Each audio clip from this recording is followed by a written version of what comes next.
What is up, Janksters? It's your boy Graham, also known as HamHawks42 on the internet, and today we have a fun deck that's actually inspired by a modern deck, but we're not playing modern today, we're playing historic. And so this is historic hammer time. I actually need to shout out my buddy Leo for challenging me to build this on stream not too long ago. And here we go. This is the result. I've gone through a couple iterations of it, and this is where I landed that I think is going to be the most consistent at applying pressure early and being able to do some really fun stuff. Now, if you're familiar with modern hammer time, you're probably wondering, rather, how in the heck are we going to make that work? If you're not familiar with modern hammer time, let me give you a rundown. It leverages the card Colossus Hammer to really good effect, and it uses cards like Sigarda's Aid to equip Colossus Hammer to a target, to a creature rather, that is capable of dealing a lot of damage early. Sometimes you pair this with cards like Inkmoth Nexus that can get Infect. That way it deals 10 damage or 11 damage. Infect, poison counters, boom, game's over. Potentially as early as turn 2 if you get that kind of setup going. It can be brutal. If I'm not mistaken, I believe Blighted Agent might be involved in some variants of the deck as well. It's incredibly powerful, incredibly popular. Sigarda's Aid being a key piece. We don't have access to Sigarda's Aid in historic, however, so we need to find some other ways around it. There are some other great cards that are very important in modern hammer time, such as Stoneforge Mystic, which we don't have access to as well. So we're having to kind of improvise there as well. So let's get into the deck and see what we've got to help with that. Now, first and foremost, Colossus Hammer is interesting. It's great. This is a very important card. Unfortunately, we have access to it. The key piece, the other most important card beside the hammer itself in this deck is Resolute Strike. This is a common from Zendikar that is going to be playing the part of Sigarda's Aid. Due to format restrictions, the part of Sigarda's Aid will be played instead by Resolute Strike. Now, Resolute Strike says target creature gets +2/+2 till end of turn. If it's a warrior, you may attach an equipment you control to it, which means that our creatures specifically do need to be warriors in order for this to work, which is a little bit of a restriction that is definitely problematic that we need to work around. So it limits our options. So we're looking at getting cheap or easy warriors onto the field, hitting them with a Resolute Strike, equipping a Colossus Hammer to them, and swinging for like 13 damage as early as turn 2. That's what we're trying to do in this deck. And there are a couple of other synergies, a couple of other opportunities that we have to turn that large creature into additional damage, even if our opponent has blockers, and we'll get into that as well. So that's the name of the game. That's ultimately what we're trying to do. Now, we have Esper Sentinel to help us draw cards. You'll note Esper Sentinel is a human soldier. So, unfortunately, we do not have the ability to put the Colossus Hammer onto our Esper Sentinel. However, as a 1-drop, it says whenever an opponent casts their first non-creature spell each turn, you draw a card unless a player plays X, where X is Esper Sentinel's power. So, in a situation where we have other equipment or ways to pump Esper Sentinel, we have an opportunity to draw some cards, which is nice. And in the early game, which is really where this deck is trying to shine, sometimes we just need to dig for other combo pieces. Because don't get it twisted, make no mistake, this is a combo deck. Ultimately, if we get a cheap warrior down, hit the Colossus Hammer, and hit that Resolute Strike, that's a 3-card combo that's capable of delivering a death blow. That's ultimately what we're trying to do. Now, Fireblade Charger. This is a key warrior. This is a goblin warrior for 1 that says as long as it is equipped, it has haste. Awesome. You'll love to see it because we are going to be equipping this guy a lot. And then when Fireblade Charger dies, it deals damage to its power to any target. Now, hopefully that power is going to be 11 or 13 because this sucker's got a Colossus Hammer on it.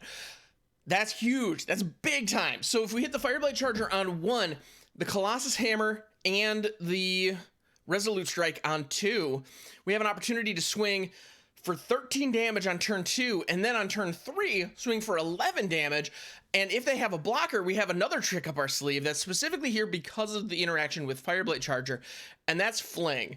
Fling is a ton of fun. Now, this is very situational, so it's only a 2 of in the deck. But if we're able to sacrifice Fireblade Charger as an 11/11 to Fling on turn 3, we're capable of dealing 22 damage in chunks of 11 divided among 2 different targets.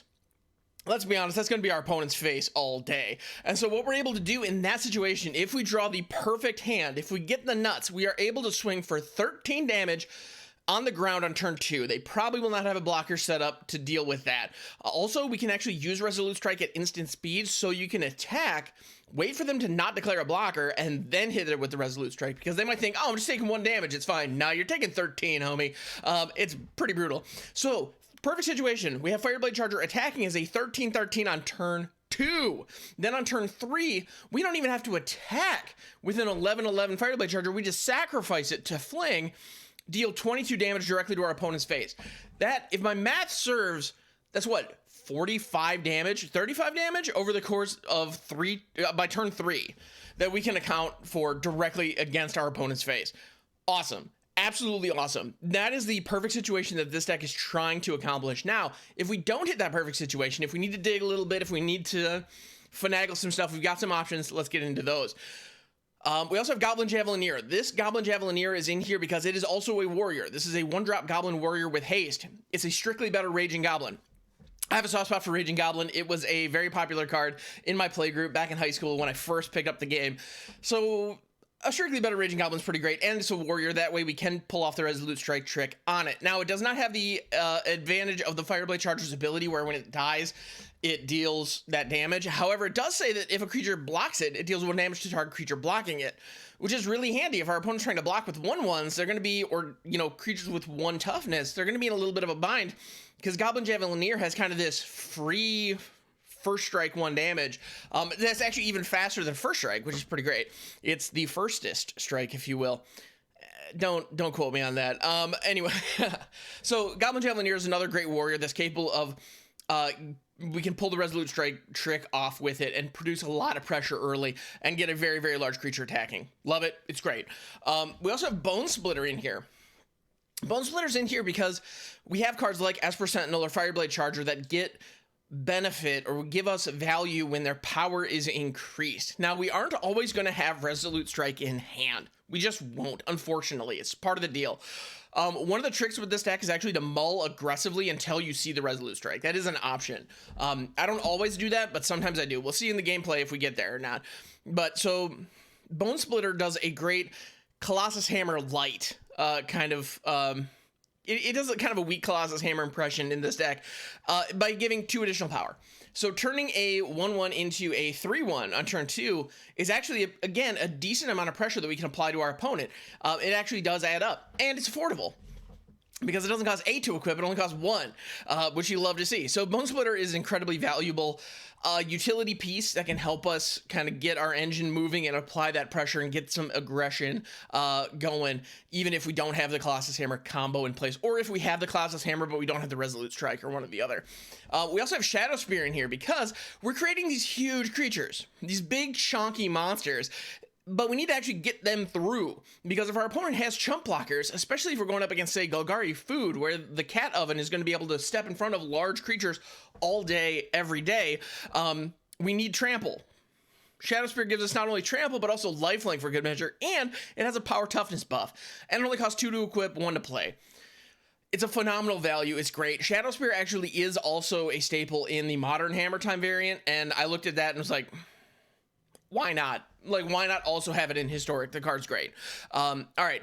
Now, what if we don't have any of these cool 1-drop artifacts that we can actually leverage? Well, that's where the Ingenious Smith comes in. So what we want in this deck is Stoneforge Mystic. Unfortunately, we don't have Stoneforge Mystic, but we do have Ingenious Smith. Ingenious Smith is a 1/1 for 2. When it enters the battlefield, look at the top 4 cards of your library, reveal an artifact card from among them, put it into your hand, and then put the rest on the bottom in a random order. Now, notably, that can get us a Bonesplitter, that can get us a Colossus Hammer, that can get us the Shadowspear, that can also get us the Esper Sentinel, which is in fact an artifact. So the chances of us whiffing on this is actually relatively low in this deck, which is nice. It happens, but in general, this is going to be a 1/1 for 2 that draws us a card when it enters the battlefield. Also, it has an ability that whenever 1 or more artifacts enters the battlefield under our control, we put a +1/+1 counter on it. That only gets to trigger once each turn, which is mildly unfortunate, but Ingenious Smith is also able to grow and produce additional pressure to our opponent, so it's a great body. Now, it is a human artificer, not a human warrior, so that's a little bit of a bummer, so we can't pull the Resolute Strike trick off on the Ingenious Smith. That is important to note. However, it is still a very good card that can help us find one of our key combo pieces, or an additional piece that can give us trample, that can grant us, an additional power boost that we might need. Ingenious Smith is it's a solid card draw engine in this deck. We also have Kor Blademaster. Kor Blademaster can be, so if we don't have the Fling trick with the Fireblade Charger, Kor Blademaster gives us an additional option to deal an obscene amount of damage to our opponent's face. Also, it is in fact a warrior. So this is a core warrior, 1/1 for 2 with double strike. that says equipped warriors you control have double strike. So if we pull off a situation where we have a Goblin Javelineer or a Fireblade Charger down on 1, we equip it, we get the hammer onto it on turn 2 with the Resolute Strike, we can play the Kor Blademaster down on 3, or if we put a Bonesplitter on one of those guys, for example, or the Shadowspear, if we get one of those onto a creature early and we have like a 3-1 or a 4-2 or what, we have a creature that is decent, the moment we get that thing double strike, it gets doubly decent. It gets that much better. And so, especially if we can get this thing trampled with the Shadowspear, that can go a long way. That can get out of hand. I love it. Now, I mentioned that we don't have access to Stoneforge Mystic. I keep bringing that up because it's a very important card in Modern Hammer time. We do, however, have Arms Scavenger. This is an alchemy card that is only available on Arena, by virtue of being an alchemy card, that has 15 different equipment spells that we can draft from its spellbook, one of which is Colossus Hammer. So we have an opportunity with Arms Scavenger to actually get one of our key combo pieces. And if we don't, we can actually get a number of useful abilities, a number of useful equipments that can grow our Ingenious Smith and can help buff our team and mobilize a bunch, and also equip warriors to give them double strike because of the Kor Duelist, or the Kor Blademaster rather. Kor Duelist being another option in older formats. Anyway, so Arms Scavenger is just a very powerful card that gives us a lot of equipment to work with and can give us the key combo piece in the Colossus Hammer. It's another great card that can help work, that helps us work around some of those limitations. So as far as the mana base goes, we have 22 lands because, as you can see, this is an incredibly low curve. It's so low, in fact, we even have Lurrus as our companion. Lurrus is a plan B. Hopefully this game is over long before we have 6 mana lying around to pull Lurrus onto the field. However, if we're going up against control, or if we're going up against some other situation that slows the game down long enough, or if we just don't hit the combo pieces early and we need to kind of go for that grindy or long game, Lurrus is a great way to help us recycle resources out of our graveyard. So we can fling Fireblade Chargers, then pull them back with Lurrus. Or if our opponent manages to blow up our Colossus Hammer, we can bring it back with Lurrus. It's just a great card. It's so good, in fact, that since the curve was so low anyway, there's really no reason not to have it as a companion. It's kind of a free roll in this deck. And then as far as the mana base goes, we have 3 of each basic. We have Inspiring Vantage. This is a very important card in this deck. If you don't currently have access to the Kaladesh duels, you can do some other things with Snarls and the like, but I gotta say the fast lands in really, really low to the ground decks like this are very, very good. If you're not familiar, Inspiring Vantage enters the battlefield tapped unless you control 2 or fewer other lands. So if this is the 3rd land or earlier that you're playing, it comes into play untapped. Because we're likely not going to be playing very many lands throughout the course of the game, again, if it plays out the way we want it to, Inspiring Vantage is basically a free duel. It comes into play untapped. I mean, this is... It functions very similar to an OG dual land in this deck specifically, which is nice. That said, if it's late in the game and we draw it when we don't want to, well, it's just like any other land in that regard, and that it can be a real bummer. But at the end of the day, the chances of that happening relatively low. Chances of that happening are the same with any of our lands, but Inspiring Vantage, very, very good. To that end, we also have the Pathway, Needleverge Pathway / Pillarverge Pathway, because it is a land that can come into play untapped as either mana source. And you'll notice our spells are mostly colored, with the exception of our equipment that we have in the main deck. And so that is something that we do need to juggle the colors. Perfect situation, we get a duel and then one of each others like that, so that way we can cast we can double spell just about any combination of spells as early as turn 3. That's very, very important for this deck, which is why we have the Pathways. We also have Sacred Foundry. This is the shock land. Taking 2 to the face in order to be able to deliver 13 to our opponent on turn 2, totally worth it. Just take the damage. Yeah, Sacred Foundry is fantastic. It's awesome. Well, it's not damage. You're paying life. Anyway, we also have Forsaken Crossroads. Forsaken Crossroads, to be honest, I'm still on the fence on in this particular deck, because if we're on the play, it comes into play tapped. If we're on the draw, we're going to be putting into play untapped pretty much the whole time. But like I said, this deck is kind of a combo deck, especially in those early turns. And so the Scry could be really valuable in trying to dig for one of our combo pieces, especially the Resolute Strike, which we cannot dig for with the Ingenious Smith, and we cannot fetch up with the Arms Scavenger. So the Colossus Hammer is actually the easiest piece that we have to find of our main combo, whereas Righteous Strike is the hardest. When we have the Fireblade Charger, Goblin Javelineer, or Kor Blademaster, generally speaking, in most games, any one of them will work as the target for the Resolute Strike. Any one of them will work, just wield that hammer. So that's the deck. This is historic hammer time. We're going to take this thing out onto the ladder, and we're going to see it in action. And if you have any questions or comments, please don't hesitate to leave them in the comment section below. Also, if you enjoy this video, please like and subscribe. It makes a huge difference to the channel.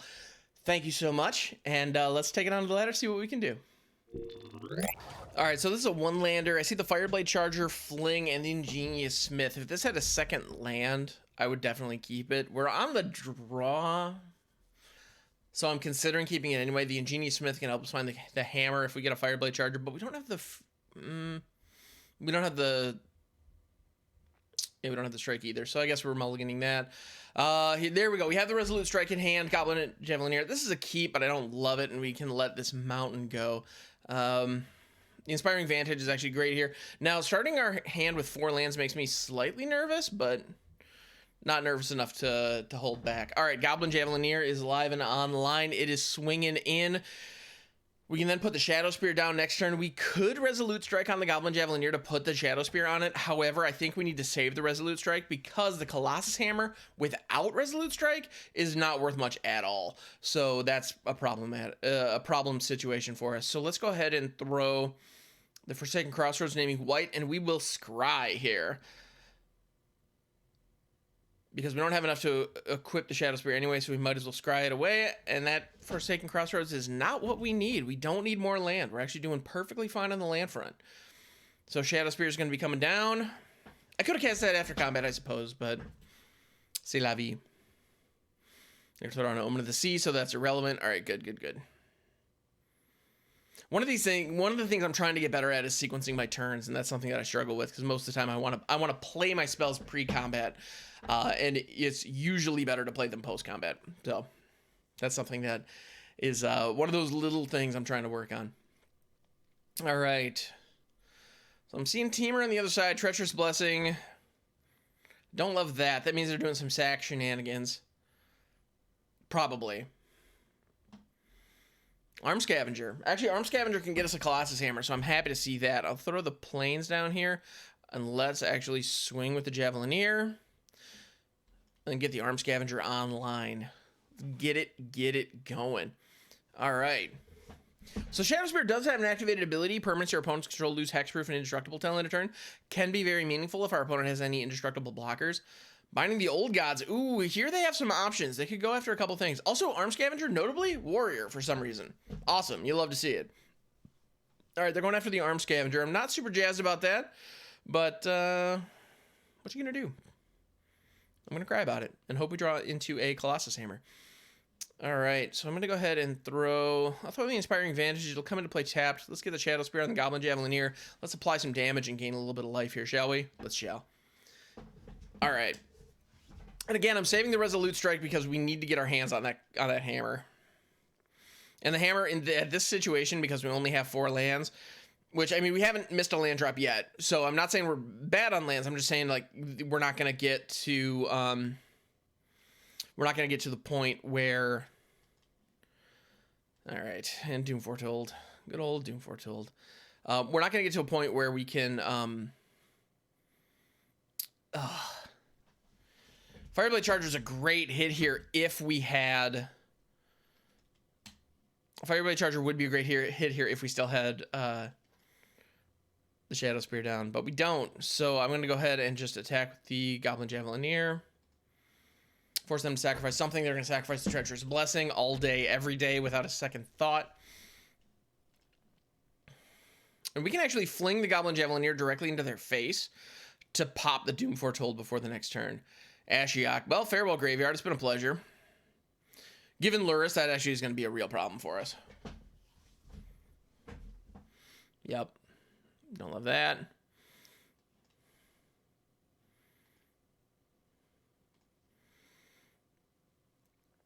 It's just a bunch of lands and a fling, so no huge loss there.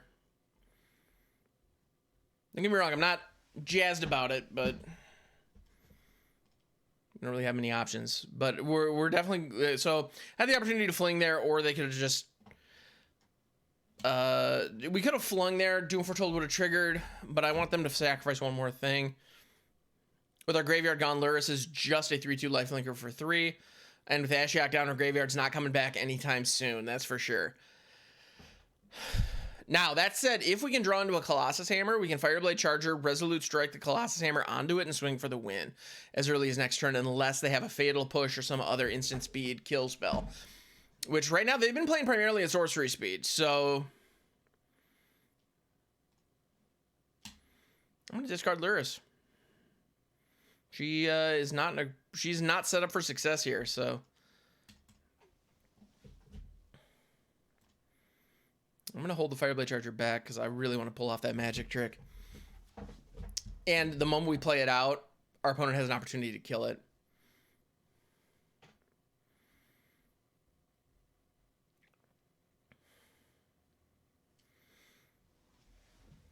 They're going to mill themselves, exiling our graveyard. Farewell, Lurrus. You will be missed. They milled a couple more Treacherous Blessings, Omen of the Sea. They're probably setting up for an Emergent Ultimatum here. I would be surprised if they aren't. Just looking at the colors that they're showing, that's probably the win con in there. And if they hit it, we're sunk. Like, it's really that simple. Now, with all the milling that they've done, have they touched any of our hammers yet? No, they have not. We have 39 cards. We have 4 hammers, and we need to hit one of them. Now, at this point, they also do have a blocker, which is mildly problematic, but with the Fling in hand, we can actually deal 26 damage directly to their face without even having to attack. Ooh, here comes the dance. The Mance is dancing. Treacherous Blessing is going to trigger. Okay, I should have saw that coming. Yeah, Dance of the Mance Doom Foretold is legit. So, again, if we draw into the hammer, we'll be able to pull off a win here. If we don't, we're dead. It's really that simple at this point. They're going to draw a ton of cards, but they're playing a Yorion pile, so they don't mind. All right, there's no reason they can't attack in for 2 damage here. Yep. Might as well. My turn. Show me the hammer. Show me the hammer. Come on, give me that hammer. And our opponent's tapped out right now, which is nice, too. Oh, they're going to have to discard first. Silly me. All right, I'll take a sip of coffee while they're doing that. It's going to take a minute. Yeah. Like I said, if we get a hammer off the top, we can win this game next turn. It's a one-shot kill. If we don't, we're sunk.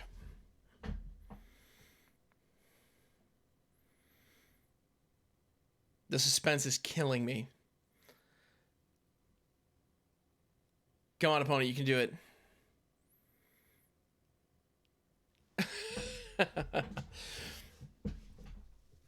I mean, we have the combo fully loaded in hand, lock, stock, ready to go. We just need the hammer. I think we even have the mana. If we get an Ingenious Smith, we could even dig for the hammer. So even that wouldn't be bad. But I mean, ideally, the hammer off the top is what we need.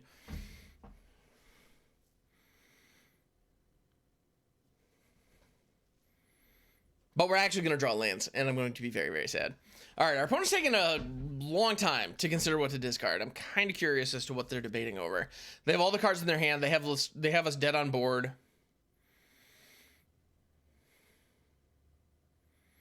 They're really deliberating. And they keep hovering over Yorion, so I know they didn't disconnect, which is usually what I assume when I see the timer run out like this.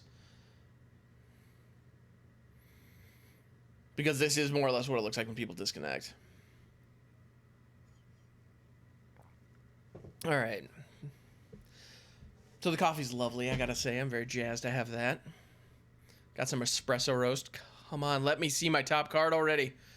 Bro, you're killing me. You're killing me, Smalls. All right. They're waiting for us to concede, and I'm not gonna do it. You don't understand, man. I have a one-hit kill teed up if I can draw the right card here. So let's see. If we hit the Ingenious Smith, there it is. Thank you. Never mind. I have to discard a card to do Foretold. I'm an idiot.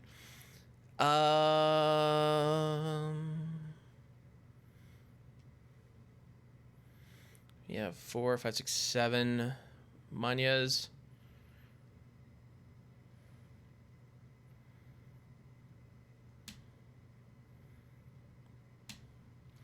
It doesn't matter at this point.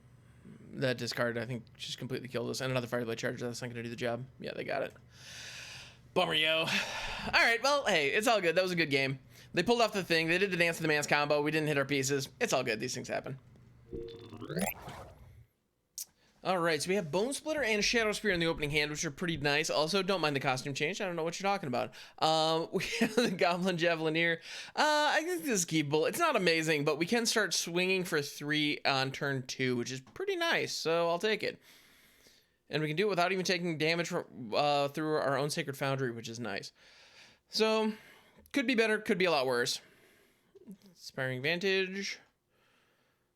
Bonesplitter. Bonesplitter.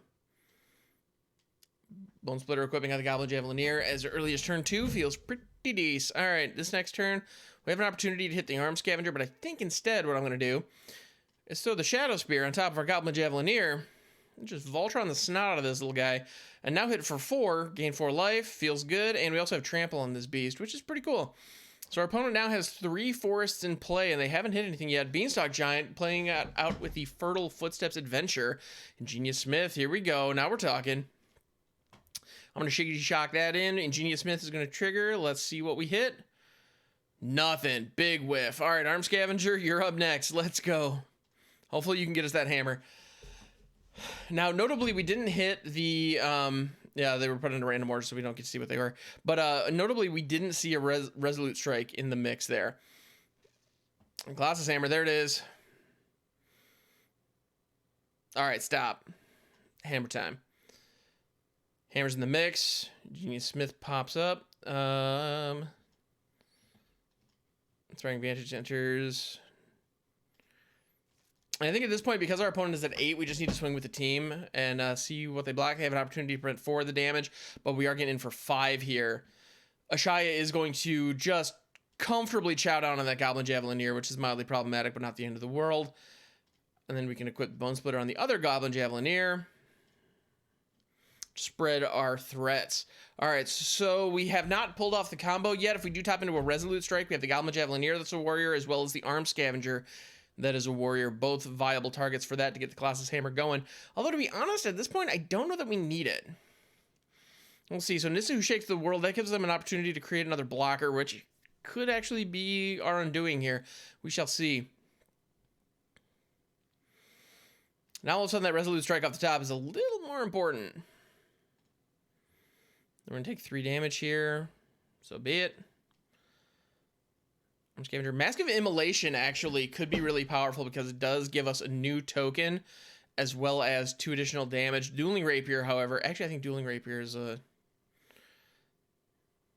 surefire thing here, especially now with the Goblin Javelineer. Let's go. All right, so I'm going to go ahead and equip Shadowspear to the Goblin Javelineer.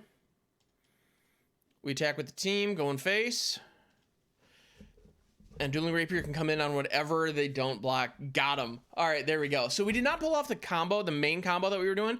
However, because of Bonesplitter and Shadowspear, we were able to produce a ton of early pressure, which is exactly what this deck's trying to do. So we still made it happen. Going up against Ashaya and Nissa Who Shakes the World, both great cards. However, both 5 drops. So our opponent gave us plenty of time to set up, and we took advantage. So, good stuff. All right, Arms Scavenger, Fireblade Charger, Goblin Javelineer. This is keepable. It's not amazing, but it's keepable. Javelineer is going to be able to provide a ton of pressure early, which is great. We're going up against Merfolk. That could be a problem, but we got the hammer now, so that's something. I'm going to throw out the Fireblade Charger here because that Merfolk is already a 2-2, which I'm not happy about. All right, Merfolk getting big really fast here. That's supposed to be our thing. What the heck? Come on, opponent. Why you gotta go? Why you gotta do me like that, opponent? I'm gonna throw the Arms Scavenger out here. Hopefully we can draw into some goodies. Yeah, Merfolk Mistbinder is pretty fantastic here. We could have attacked with Fireblade Charger because the Charger could trade with the Mistbinder, which is pretty great. But at this point, I think we are not the beatdown here. In this particular game, we are not the aggressors. Our opponent has definitely establish that as their role here. I'm gonna grab the mask again. I'm not confident it's going to be useful, but I'm not confident it's going to be worthless either, so that's something. I'm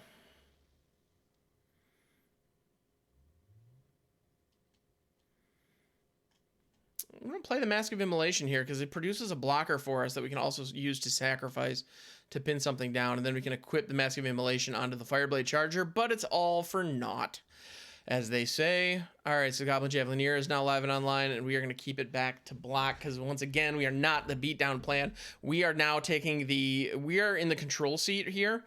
Our goal is to slow our opponent down long enough. And fortunately, we don't have islands because Island Walk's a thing. This particular Merfolk doesn't give Island Walk, but I know that is a thing. All right, I'm going to block the Shoreline Scout. I want to get that sucker gone. I'm not happy about this, though, but we do need to prevent some of this damage because coming in for 8 means that we're pretty much dead next turn, regardless of what we do. So Resolute Strike would give us a big Chungus here, which would be pretty nice. I do like my Chungus is big. What can I say? Please don't quote me on that.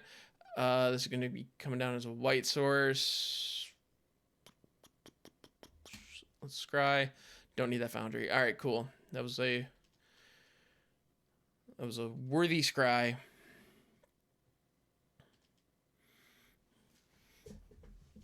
All right, so as for the Pearl Trident, that's a good card. Is that the one that gives Island Walk? I think it might be. Yep, that one grants Island Walk. Fortunately, not a thing. Mystical Carrot can't be blocked. Marrow Rejury is tapping down my team. I don't appreciate that.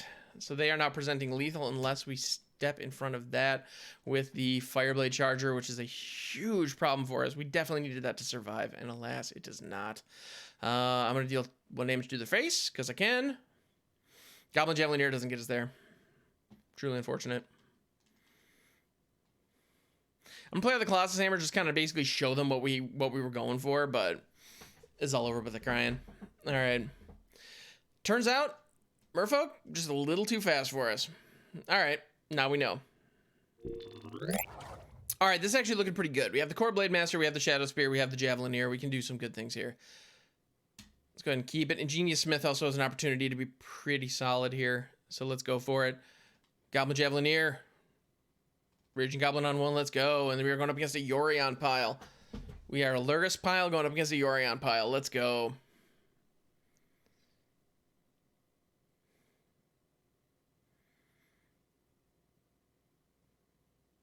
Bonesplitter. Perfect hit off the top. I'll take it.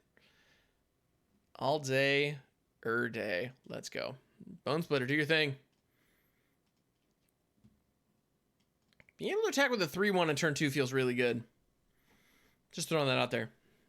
We have to invest 2 cards to make it happen, so it's not, you know, it's not a perfect scheme by any means, but it's pretty darn good. Getting into the Trials, I'm learning to hate that card.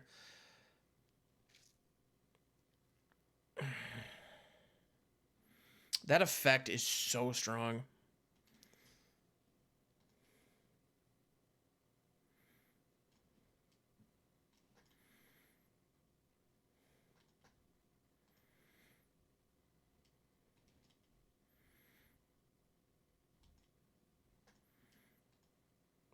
All right. Fortunately for us, we were able to move the Bonesplitter to the Fireblade Charger, therefore getting in for some additional damage. Very important to do every so often. And if they kill the Fireblade Charger, we can use it to ping down the Gideon, which is nice. Now, they might have other ways to neutralize it, and that's the way they choose to do it this time. And they're hitting the Doom Scar. Deals damage equals its power to any target. Unfortunately, it doesn't deal damage because of the Gideon's ability. Truly problematic. Truly problematic indeed. It's going to come down as a white source, and I'm going to untap it. We're going to throw the Ingenious Smith first. What do we hit? Nothing again. Sorry, I try not to swear, but that is... Our Ingenious Smith is really letting us down big time in the last couple of games. Pardon me, I'm sorry. I even had the thought before I said it. It's like, should I say it? Should I say it? No, don't say it. Ah, no, here it comes. It was like a sneeze. I just couldn't stop it. Anyway. The Kor Blademaster is definitely the biggest threat here, and that's what they're going to pin down. Siren Storm Tamer, sure. Esper Sentinel, sure.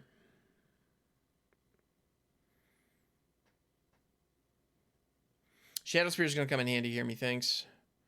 30 of the console is mildly problematic, but not the end of the world. Colossus Hammer, there it is. I'm happy to see that.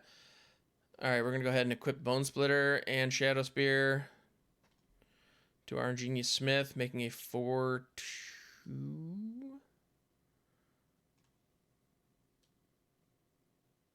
They're going to draw a card off Esper Sentinel here, which I'm not super jazzed about, but it's not the end of the world. But that makes a 5-3.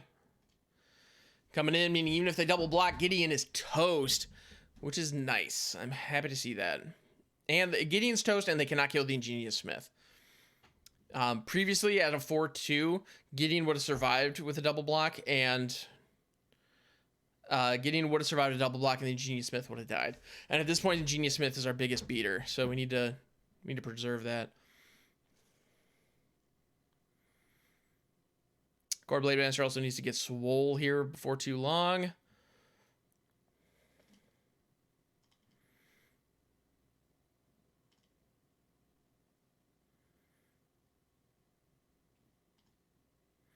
I will pay the 1. What is this, Commander? I'll also pay that 1 for the Mana Tithe. Do they have another counter here? Trying to just tap us down.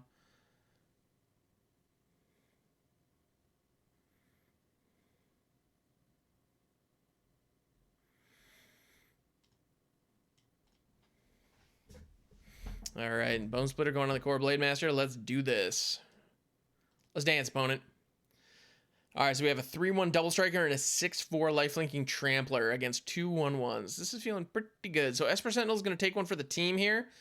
So it would seem they may have some combat trickery. Oh, no, it doesn't look like they do. But that's going to prevent 6 damage, which is very meaningful. Meanwhile, we have another 6 damage that comes in uncontested. So that's nice. All right, we have the hammer. We just need a Resolute Strike, and then all of a sudden this is like GG's.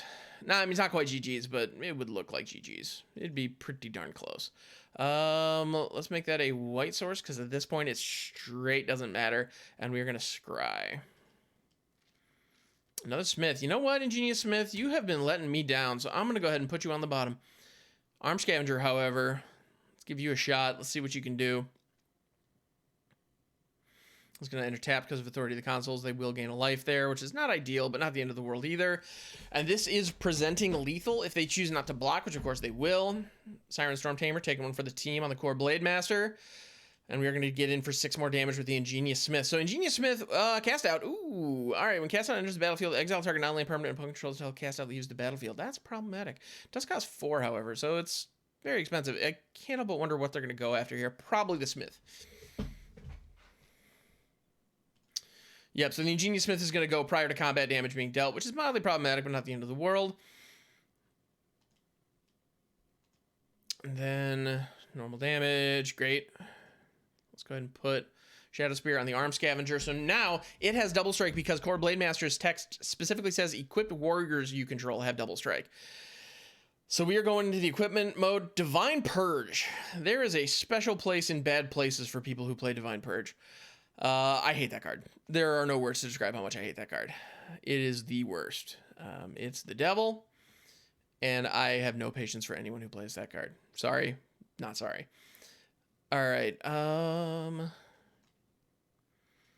Let's get Shadowspear out here as well.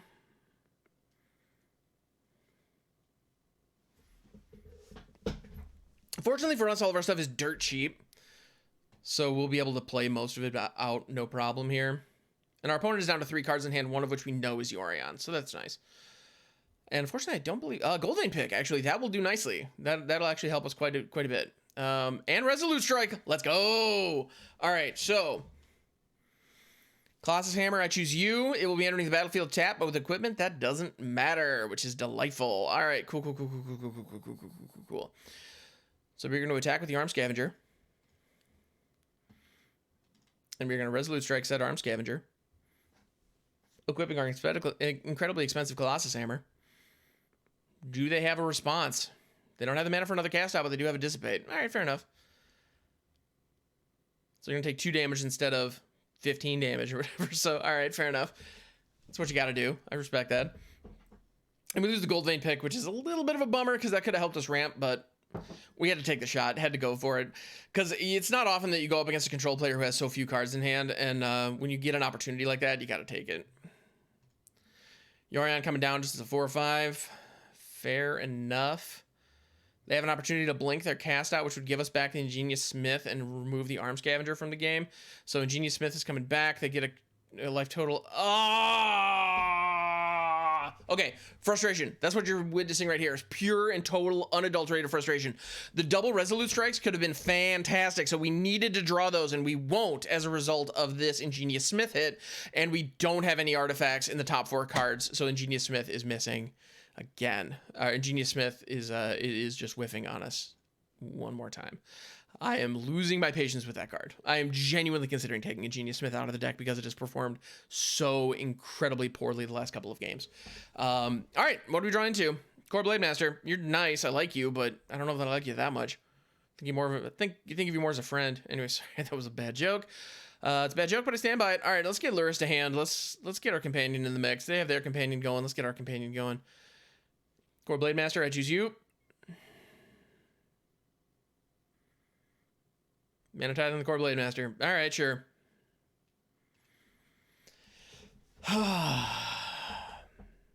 So we have gotten very unlucky with our Ingenious Smiths.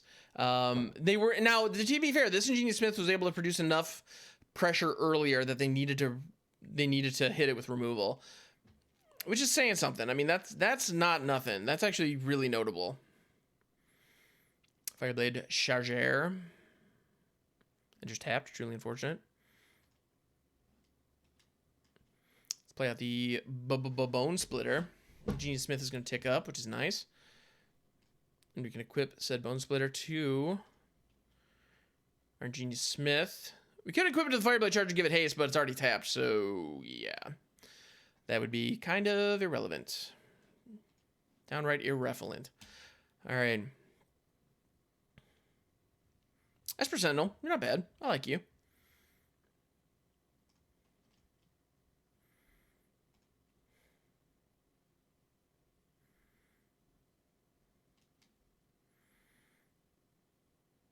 Let's play out the other Bonesplitter. This is going to uptick our Ingenious Smith. Making her 6/4, which means she can tangle with Yorion, which is kind of nice. I'm actually going to attack with both here. They have an opportunity to just block the Fireblade Charger and take 6 to the face, if they so choose, or they can block the Ingenious Smith, trade Yorion away. I'll still gain 6 life, but they'll only take 1 damage. So I'm putting the decision, balls in your card, opponent. What do you want to do? What you want to do, buddy? What you gonna do, buddy? All right. And coffee is always beautiful, I gotta say. When in doubt, just enjoy a nice sip of coffee and just, life is good. All right. Giving them a bit of a paradox. They only have 2 cards left in hand. Because one of the things control decks have to do nicely. Ooh, Healing Intervention. That actually hurts quite a bit. That was actually devastating. So I was about to say, one of the things that control decks need to do is they need to draw cards in addition to slowing the opponent's game plan down. And our opponent hasn't really drawn cards, but they've drawn the exact cards they needed pretty much every time, which is truly problematic. Truly problematic. Let's see, does Lurrus resolve? Yep, Lurrus resolves. Authority of the Consuls triggers. Sure, fine, whatever. Colossus Hammer can come back out, as can our Ingenious Smith. Goblin Javelineer. We also play out a Shadowspear from hand. I think I'm going to play the Esper Sentinel. Well, let's get the Kor Blademaster online. I'm getting really sick of that Authority of the Consuls trigger. I'm going to go ahead and take out the Siren Storm Tamer here, especially because Fireblade Charger can just come back next turn. Authority of the Consuls really shuts us down in a bad way here. It's definitely not good. If they hit us with another Divine Purge, I might just scoop it up because this is going to take 6 days. All right. Bonesplitter's coming in. As is the Smith. Let's see. Now do we hit anything? Give me something off the top here. Something. Just something. Moral of the story, digging 4 cards deep, not enough. Like, I knew it wasn't much, but I thought it would be enough. No, it's just straight not enough. All right, and now we know. Or at least now I know. Don't get me wrong, I'm still going to have to learn that lesson about 6 more times, but I know for now. We're going to put the Bonesplitter on the Blademaster, along with the Shadowspear. Time for some lifelink. Let's go.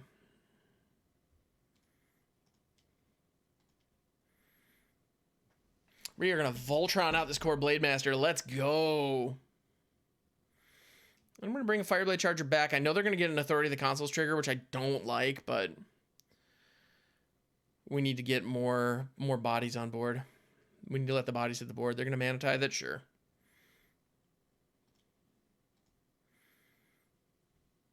One for one, except I played that out of my graveyard, homie, so I don't really care. All right, so we have a 4/2 double striking lifelinking trampler coming through. This is going to deal 3 damage to our opponent's face.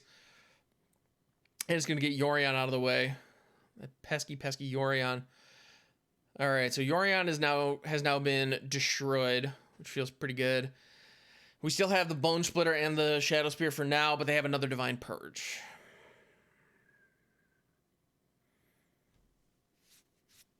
Frustration. Tradition. All right, I'm going to go ahead and play out the Javelineer here.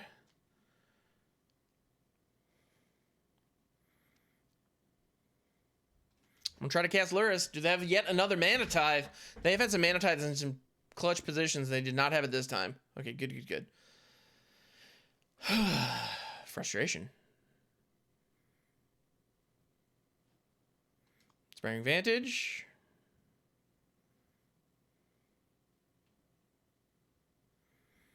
Let's play out the... I never learn, so I'm going to play the Smith from the yard.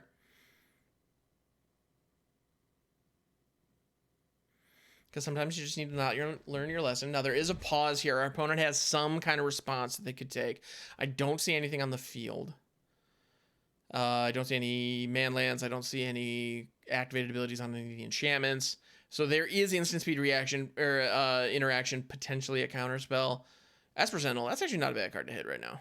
So I can work with that.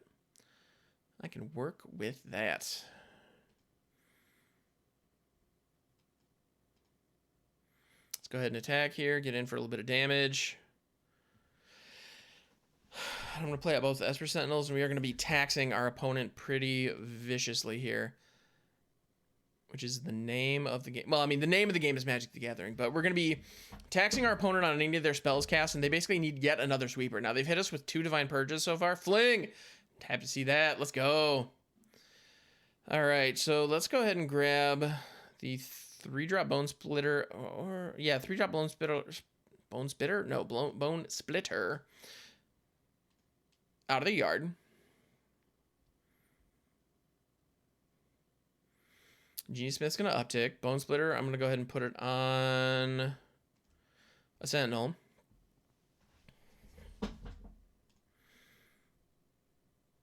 And I love how the Bonesplitter is tapped because of the Divine Purge, and we are gonna swing with the team and hold our breath.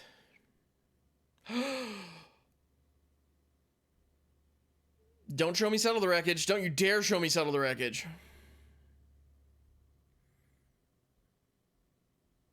Yeah, that's intervention. All right.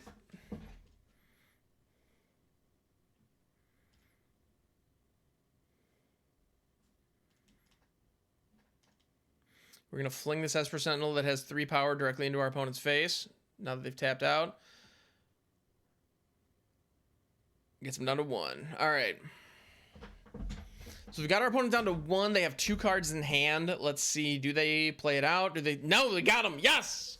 All right. That was a grueling match. The Authority of the Consoles really shut us down in a lot of ways, and I was very frustrated because the Ingenious Smith whiffed a number of times. However, the Ingenious Smith's second ability of being able to grow every time an artifact hit the field resulted in us being able to apply enough pressure to actually win the game in the end. So, all right, Ingenious Smith, you can stay in the deck for now, but I'm watching you. Thank you so much for checking out the video, and if you enjoyed that one, please please take a look at this playlist right here for more deck techs just like it.